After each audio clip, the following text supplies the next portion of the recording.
Hello, everybody. The weather gods are smiling on us today. It's a nice warm day at the ballpark, and so are the Irish eyes are smiling as well because Patrick Keegren did not get hit by a pitch yesterday. How do you like that one? Well, anyway, on my what is on that, yours, you're right. Right on my right is I'm really messed up. No, keep going. Today. Don't rule. Keep going. We're rolling. All right, Mike. Mike Chexx. Checks. Mike is our announcer. Boy, I'm starting to have a Biden moment here. That's Coach Mags. He's on your left. Also Mark Magdelano. Hi, Mike. Hi, Mags. Let's get into it before I step in it even tell further. You what, now they see what we deal with every day. Man, you're acting more like a president every day. Coach, congratulations on the win last night. Thank you. Victorious 9-2. Wanted to start off by talking about the pitcher, starting pitcher Noel Valdez. 5 innings, 4 hits, a walk, no HBPs, and 6 strikeouts. Great performance from him. Did exactly what I said he was going to do. He established his fastball, and then the changeup was sharp again last night. And it's a swing and miss changeup. It's not just a weak contact changeup. So he was able to use that. They made some adjustments a little bit later, but he was still able to do what he needed to do. First pitch strike, first out of every inning. Bullpen did its job as well. Surrendered 2 runs late, but y'all were able to come away with the 9-2 victory and fulfilling almost another prognostication of yours. Last night, the top 4, Keegren, Frederick, Govea, and Griffith, 5 for 12, accounted for 7 runs, an RBI, 5 walks, and 1 HBP. Yeah, the key for those guys, and it's going, like I said, it's going to get stronger. It's not going to get weaker. It's just they're doing their job. They're getting on base, but most importantly, those guys at the end of the lineup are getting on base and making it tough on them. You'll see Harry's hitting in the 9-hole tonight, even though he's hitting something like 341. The reason being his average is up, his on-base average is high, and he can get on base for those guys. And once you get one of those guys on base, then it's tough to pitch around him. Right. Well, and this is a team that you had multiple bunt sacrifice hits again last night. You were able to take advantages of the walks that you were given. This seems like a team that is built to take advantage of everything the other team is willing to give. We are. It's our. I mean, it's not by accident. It's our system. It's what we preach and waiting for that break and then trying to exploit it, whether it's for a run, or 2 runs, or a crooked number. But most importantly, every time we get a guy on base, we have the ability to put pressure on the defense, put pressure on the pitcher. He's got to be quick to the plate because we have the ability to steal bases, as you can see in our stats. We play small. We can slash and run off it, and then we started getting fastballs and we started scoring balls up. It's nothing new. It's what I was taught in the 60s and 70s, and I think they made a movie about it a little bit. It's called Moneyball. It's just baseball. Right. I mean, you can make a movie out of it and put Brad Pitt in, and you're going to make $1 million, right? But it's just baseball. Well, and it gives you a multi-prong attack, and knock on wood, y'all seem to be hitting on all cylinders on that right now. So it's been fun baseball to watch. Well, it's the long season. Yeah, it'll be Malachi. I like it. It's a long season, long way to go. I mean, we're in a good place, but we're not in a great place. We're just in a good place. I mean, 24-9. I mean, there's a lot of teams that would like to have our record right now. But right now, we're just worrying about number 25, and I that's no BS. I mean, we worry about the next day. Today's the next day. Is 25 is all we're looking for.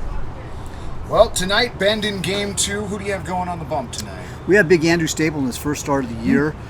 He's back from last year. He's a proven starter down the stretch for us last year. It was a little bit rough for him when spring season, and when he got here, it was a little rough. But we like what he's done in his last 2 outings out of relief. And it's just a good time to get him going at home and let him feed off the crowd, and he'll throw strikes. If he commands the strike zone today, if he lands first pitch strike, if he does what we think he's going to do, his stuff is nasty. You're going to see a good solid fastball sitting 88 to 91, touching 92. You're going to see a slide piece that really has some depth to it, and a 2-seamer that has incredible downward plane on it. So if he's handling the strike zone, he's going to be tough. If he's not, then it could be not disastrous. It just means we're going to have to go to the bullpen. Be a long bullpen evening if that's the case, but you've got the arms down there to back it up as well. So, any surprises in the lineup tonight? You mentioned Harry's was going to be batting 9th tonight. Anything else you want to? No, there's you're gonna see Stewart Woody behind the dish tonight. Again, it's the same thing. It's going to be Ferguson's out. He's just getting a day off. He's having as a freshman, he's having a great year. And doing exactly what we thought he was going to do, and he's just going to get better. But the 3 guys that just aren't going to leave the lineup, are going to be Garza, Gouveia, and Big Red. Yeah. So that's where we're going to head with that. Okay.